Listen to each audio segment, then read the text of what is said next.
carta a los Hebreos, capítulo 9. Ahora bien, aún el primer pacto tenía ordenanzas de culto y un santuario terrenal, porque el tabernáculo estaba dispuesto así. En la primera parte, llamada el lugar santo, estaban el candelabro, la mesa y los panes de la proposición. Tras el segundo velo estaba la parte del tabernáculo, llamada el lugar santísimo, el cual tenía un incensario de oro y el arca del pacto cubierta de oro por todas partes, en la que estaba una urna de oro que contenía el maná, la vara de Aarón que reverdeció y las tablas del pacto, y sobre ella los querubines de gloria que cubrían el propiciatorio, de las cuales cosas no se puede ahora hablar en detalle.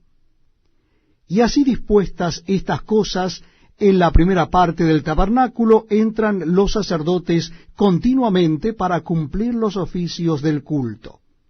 Pero en la segunda parte, sólo el sumo sacerdote una vez al año, no sin sangre, la cual ofrece por sí mismo y por los pecados de ignorancia del pueblo, dando el Espíritu Santo a entender con esto que aún no se había manifestado el camino al lugar santísimo, entre tanto que la primera parte del tabernáculo estuviese en pie, lo cual es símbolo para el tiempo presente, según el cual se presentan ofrendas y sacrificios que no pueden hacer perfecto en cuanto a la conciencia al que practica ese culto, ya que consiste sólo de comidas y bebidas, de diversas abluciones y ordenanzas acerca de la carne, impuestas hasta el tiempo de reformar las cosas. Pero estando ya presente Cristo, sumo sacerdote de los bienes venideros, por el más amplio y más perfecto tabernáculo, no hecho de manos, es decir, no de esta creación, y no por sangre de machos cabríos ni de becerros, sino por su propia sangre, entró una vez para siempre en el lugar santísimo, habiendo obtenido eterna redención. Porque si la sangre de los toros y de los machos cabríos y las cenizas de la becerra rociadas a los inmundos santifican para la purificación de la carne, cuánto más la sangre de Cristo, el cual mediante el Espíritu Eterno se ofreció a sí mismo sin mancha a Dios, limpiará vuestras conciencias de obras muertas para que sirváis al Dios vivo. Así que, por eso es mediador de un nuevo pacto,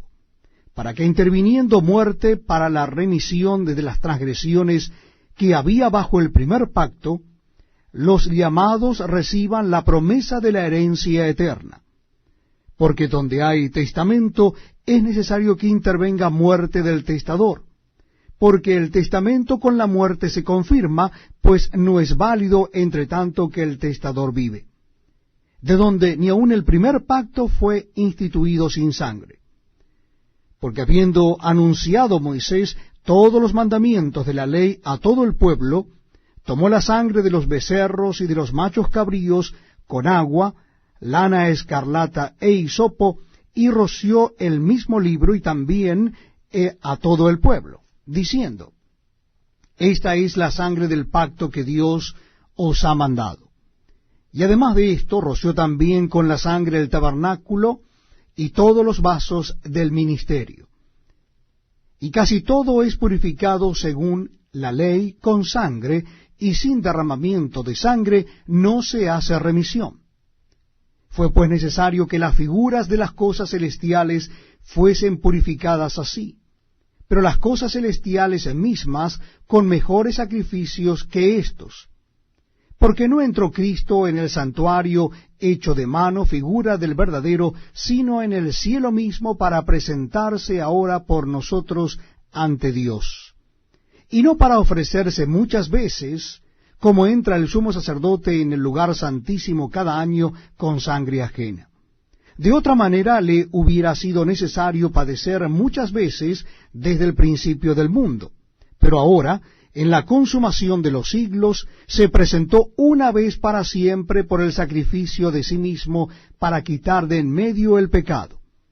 Y de la manera que está establecido para los hombres que mueran una sola vez y después de esto el juicio,